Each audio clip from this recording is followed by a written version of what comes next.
So this is where I live right now. There's a bicycle. That's the pride and joy that I have. It's a Schwinn bike. Paid like 200 bucks. To me, that's a lot of money for a bike 'cause I never paid that much. Everybody's got their value systems of what they think a lot is for money and this and that. And this is where I sleep, every day. And kind of like,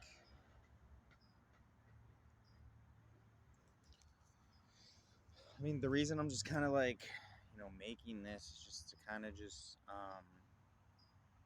if you're watching this, just put yourself like in a vulnerable situation. Like, it's like there are some days where I'm like, man, I could be in a better house, or like, I could go back to Ohio and stuff, and be with my kids and stuff. But it's like just not happy there, at the end of the day.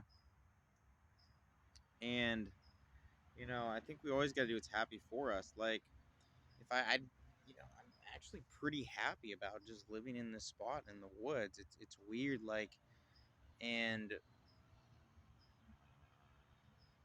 like to even go back into a house in society just kind of feels um to be honest, in the end, like sort of abnormal. And it's just like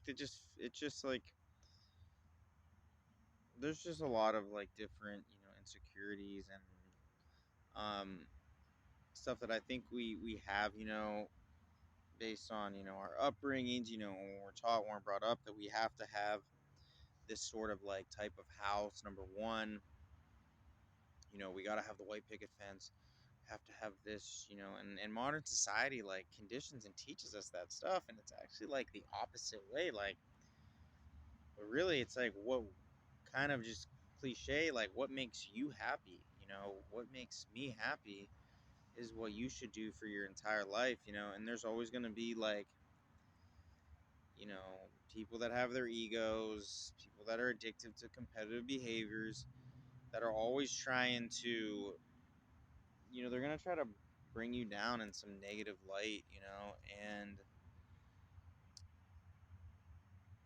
you just can't let it happen, or and get away from those people. Like, don't be around them because they're just going to try to bring you down. And like the victim mentality, like people love to trap you in that victim mentality, and I've had some people lately, this could cut, a few sleeves, but I like a girl that tried to put me in the victim mentality um, the other day, and I realized that since I've been talking to, let's just say, girls who are quote unquote have more value and value themselves less, are less dramatic than other girls, um, you know, um, because like I just I like to do that. I like to see that look in girls' eyes, when they're I like having fun, and like and it's fun when they have fun, and it's just like doing that, and so I like to like go up to a girl and like act like I'm a palm reader and I can read your hand and I have this psychic energy, right? And it's just like it's funny because you see the reaction on their face. They're like, "Oh, really? You can read my mind like